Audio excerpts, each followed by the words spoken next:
Charlie Thorson is the cartoonist behind Bugs Bunny and Snow White, and he was born right here in Winnipeg.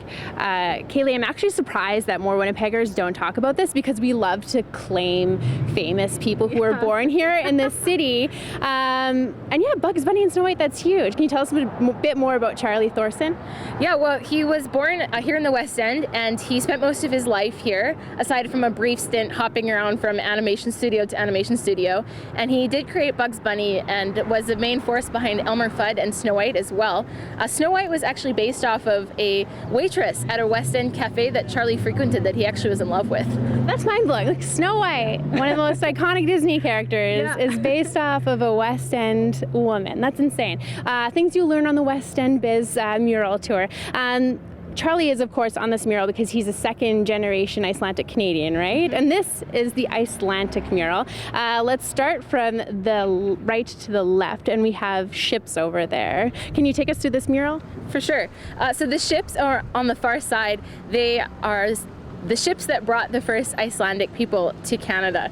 And then, so one common misconception about Vikings, about the Icelandic people, is that they were very violent, when in truth, most of them were just settlers.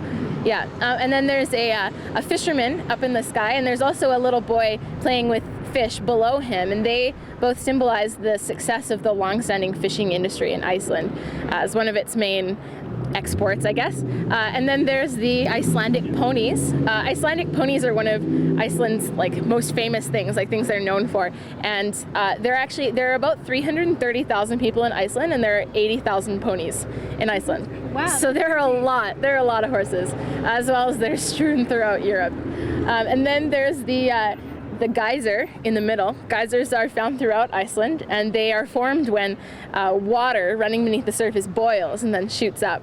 Yeah, and then there's the capital city right by the fisherman's head, capital city Reykjavik. And then over here is kind of where it ties into Manitoba. Mm-hmm. Gimli, 2 hours or so north of Winnipeg, is referred to as New Iceland because that's where most of the Icelandic people settled when they came to Canada. And originally Manitoba didn't actually include Gimli, but they expanded to include New Iceland at one point. Yeah, and then so this girl here in the sky, she is the Icelandic queen. Gimli holds their Icelandic heritage very strongly, and so they elect a queen every year as part of their Icelandic Heritage Festival. Yeah, a big deal for Manitobans. Oh, yeah. There are a lot of murals in the West End depicting the diversity of this community. Can you talk to us a little bit more about that? Well, one of the West End BIZ's projects is to rebrand the West End as an international village because there are so many people from so many different cultures living here in the West End. And so so the main idea, the goal behind that was to show that even though all the West Enders come from different places, different countries, that our Canadian identity is the thing that binds us all together. Interesting. Were there a lot of Icelandic immigrants who came to the West End when they first moved to Winnipeg? Yeah, for sure. Actually, so many that Sargent Avenue was at one time nicknamed Gully Crescent because that's what apparently that's something you call when Icelanders live.